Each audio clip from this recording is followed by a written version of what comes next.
ರಾಜ್ಯದಲ್ಲಿ ಮತದಾರರ ಪಟ್ಟಿಯ ವಿಶೇಷ ಸಮಗ್ರ ಪರಿಷ್ಕರಣೆ ಪ್ರಕ್ರಿಯೆ ಗರಿಗೆದರಿದ್ದು, ಅದರಂತೆ ಚುನಾವಣಾ ಆಯೋಗ ರಾಜ್ಯದ ಒಟ್ಟು ಮತದಾರರ ಪಟ್ಟಿಯನ್ನ ಅತ್ಯಂತ ಕಟ್ಟುನಿಟ್ಟಾಗಿ ಪರಿಶೀಲನೆ ಮಾಡ್ತಾ ಇದೆ. ಇನ್ನು ಎಸ್ಐಆರ್ ಪ್ರಕ್ರಿಯೆಯಲ್ಲಿ ಸಣ್ಣ ಪುಟ್ಟ ತಪ್ಪುಗಳು ಅಥವಾ ಮಾಹಿತಿ ಕೊರತೆ ಕಂಡು ಬಂದಿರುವ ಬರೋಬ್ಬರಿ 43.80 ಲಕ್ಷ ಮತದಾರರನ್ನ ಆಯೋಗ ಗುರುತಿಸಿದೆ. ಅದರಂತೆ ಎಲ್ಲಾ ಜನರಿಗೂ ಶೀಘ್ರದಲ್ಲೇ ಅವರವರ ವಿಳಾಸಕ್ಕೆ ಅಧಿಕೃತ ನೋಟಿಸ್ ತಲುಪಲಿದ್ದು, ನಿಗದಿತ ಸಮಯದ ಒಳಗೆ ಸೂಕ್ತ ದಾಖಲೆ ನೀಡದಿದ್ರೆ ಮತದಾನದ ಹಕ್ಕನ್ನೇ ಕಳೆದುಕೊಳ್ಳುವ ಭೀತಿ ಎದುರಾಗಿದೆ. ಹೌದು, ರಾಜ್ಯದಲ್ಲಿ ಮತದಾರರ ಪಟ್ಟಿ ವಿಶೇಷ ಸಮಗ್ರ ಪರಿಷ್ಕರಣೆ ಪ್ರಕ್ರಿಯೆ ನಡೀತಾ ಇದ್ದು, ಮ್ಯಾಪಿಂಗ್ ಆಗದ ಮತ್ತು ಮಾಹಿತಿ ದೋಷ ಇರುವ ಒಟ್ಟು 43.80 ಲಕ್ಷ ಮತದಾರರಿಗೆ ಭಾರತೀಯ ಚುನಾವಣಾ ಆಯೋಗದಿಂದ ಶೀಘ್ರದಲ್ಲೇ ನೋಟಿಸ್ ಜಾರಿಯಾಗಲಿದೆ. ಆದರೆ ಇದು ಕೇವಲ ಪರಿಶೀಲನೆಗಾಗಿ ನೀಡ್ತಾ ಇರುವ ನೋಟಿಸ್ ಆಗಿದ್ದು, ಯಾವುದೇ ಕಾರಣಕ್ಕೂ ನಿಮ್ಮ ಹೆಸರು ಪಟ್ಟಿಯಿಂದ ನೇರವಾಗಿ ಡಿಲೀಟ್ ಆಗುವುದಿಲ್ಲ. ಜೊತೆಗೆ ಆಗಸ್ಟ್ 24ರಂದು ಕರಡು ಮತದಾರರ ಪಟ್ಟಿ ಬಿಡುಗಡೆಯಾಗಲಿದ್ದು, ಅಂದಿನಿಂದಲೇ ಅಂದರೆ ಆಗಸ್ಟ್ 24ರಿಂದ ಅಕ್ಟೋಬರ್ 22ರವರೆಗೆ ಈ ನೋಟಿಸ್ ಜಾರಿ ಮತ್ತು ತಕರಾರು ವಿಲೇವಾರಿ ಪ್ರಕ್ರಿಯೆ ನಡೆಯಲಿದೆ. ಹಾಗಾದ್ರೆ ಯಾರಿಗೆಲ್ಲ ನೋಟಿಸ್? ರಾಜ್ಯದ ಒಟ್ಟು 5.54 ಕೋಟಿ ಮತದಾರರ ಪೈಕಿ ಕರಡು ಪಟ್ಟಿಯಲ್ಲಿರುವ 4.46 ಕೋಟಿ ಮತದಾರರಲ್ಲಿ ಸುಮಾರು 9.81% ಜನರಿಗೆ ಈ ನೋಟಿಸ್ ತಲುಪಲಿದೆ. ಪ್ರಮುಖವಾಗಿ 2 ಕಾರಣಗಳಿಗಾಗಿ ನೋಟಿಸ್. ಮ್ಯಾಪಿಂಗ್ ಆಗದ ಮತದಾರರು 23.45 ಲಕ್ಷ ಜನ 2002ರ ಚುನಾವಣಾ ಪಟ್ಟಿಯೊಂದಿಗೆ ತಮ್ಮ ಅಥವಾ ತಮ್ಮ ಪೋಷಕರ ವಿವರ ಹೊಂದಾಣಿಕೆಯಾಗದ ಮತದಾರರು.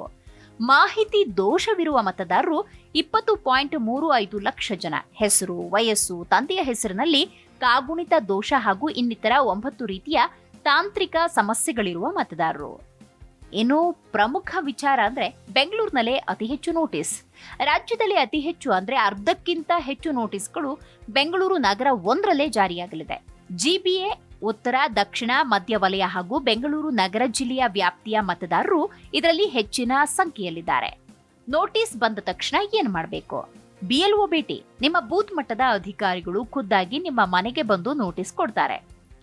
Online upload. ನೋಟಿಸ್ ಬಂದ ಮೇಲೆ ಒಂದು QR ಕೋಡ್ ಇರಲಿದ್ದು, ಅದನ್ನ ಸ್ಕ್ಯಾನ್ ಮಾಡಿ ನಿಮ್ಮ ನಿಗದಿತ ದಾಖಲೆಗಳನ್ನ ಆನ್ಲೈನ್ನಲ್ಲೇ ಅಪ್ಲೋಡ್ ಮಾಡಬಹುದು. ಇನ್ನು ವಿಚಾರಣೆಗೆ ಹಾಜರಾತಿ. ನೋಟಿಸ್ನಲ್ಲಿ ನೀಡಲಾಗಿರುವ ದಿನಾಂಕ ಮತ್ತು ಸಮಯದ ಪ್ರಕಾರ ನಿಗದಿತ ಸರ್ಕಾರಿ ಕಚೇರಿ ಅಥವಾ ಮತಗಟ್ಟೆ ಕೇಂದ್ರದಲ್ಲಿ ನಿಮ್ಮ ದಾಖಲೆಗಳೊಂದಿಗೆ ಪರಿಶೀಲನೆಗೆ ಹಾಜರಾಗಬೇಕಾಗತ್ತೆ. ದಾಖಲೆಗಳು: ಗುರುತು ಮತ್ತು ವಿಳಾಸದ ದೃಢೀಕರಣಕ್ಕಾಗಿ ಆಧಾರ್ ಕಾರ್ಡ್ ಹೊರತುಪಡಿಸಿ ಇನ್ನು 2 ನಿಗದಿತ ದಾಖಲೆಗಳನ್ನ ಒದಗಿಸಬೇಕಾಗತ್ತೆ. ಒಂದು ಪಕ್ಷ ವಿಚಾರಣೆಗೆ ಹಾಜರಾಗದಿದ್ರೆ ಏನಾಗತ್ತೆ? ಮೊದಲ ಬಾರಿಗೆ ವಿಚಾರಣೆಗೆ ಹಾಜರಾಗದಿದ್ರೆ ತಕ್ಷಣಕ್ಕೆ ಯಾವುದೇ ಕ್ರಮ ತೆಗೆದುಕೊಳ್ಳುವುದಿಲ್ಲ. ಮತ್ತೊಂದು ದಿನಾಂಕವನ್ನು ನೀಡಲಾಗುತ್ತೆ. ಆದರೆ 2ನೇ ಬಾರಿಯೂ ಗೈರಾದ್ರೆ 3ನೇ ಅವಕಾಶ ಇರುವುದಿಲ್ಲ. ಅಂಥವರ ಹೆಸರನ್ನ ಅಂತಿಮ ಮತದಾರರ ಪಟ್ಟಿಯಿಂದ ಕೈಬಿಡಲಾಗುತ್ತೆ.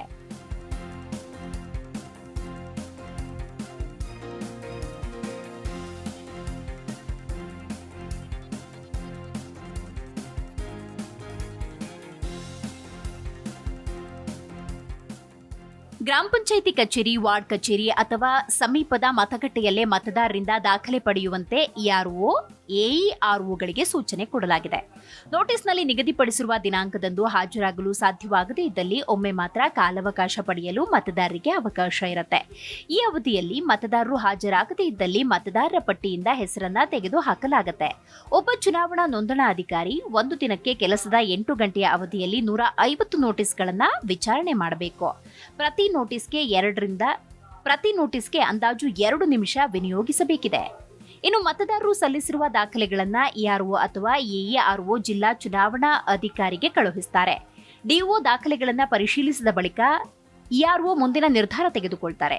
ERO ತೆಗೆದುಕೊಳ್ಳುವ ನಿರ್ಧಾರದ ಬಗ್ಗೆ ಆಕ್ಷೇಪ ಇದ್ದಲ್ಲಿ ಮತದಾರ DOಗೆ 15 ದಿನಗಳ ಒಳಗೆ ಮೇಲ್ಮನವಿ ಸಲ್ಲಿಸಬೇಕು. DO ನಿರ್ಧಾರದ ಬಗ್ಗೆ ಆಕ್ಷೇಪ ಇದ್ದಲ್ಲಿ 30 ದಿನಗಳ ಒಳಗೆ ಮುಖ್ಯ ಚುನಾವಣಾ ಅಧಿಕಾರಿಗೆ ಮೇಲ್ಮನವಿ ಸಲ್ಲಿಸಬೇಕು. ಹೌದು, ದೇಶದಲ್ಲೇ ಕರ್ನಾಟಕದಲ್ಲಿ ಅತಿ ಹೆಚ್ಚಿನ ಪ್ರಮಾಣದ ಮತದಾರರ ಹೆಸರುಗಳನ್ನ ಪಟ್ಟಿಯಿಂದ ಕಿತ್ತೊಗೆಯುವ ಪ್ರಕ್ರಿಯೆ ನಡೀತಾ ಇದೆ ಅಂತ ಒಂದು ಕಡೆ ಗಂಭೀರ ಆರೋಪ ಕೇಳಿ ಬಂದಿದೆ.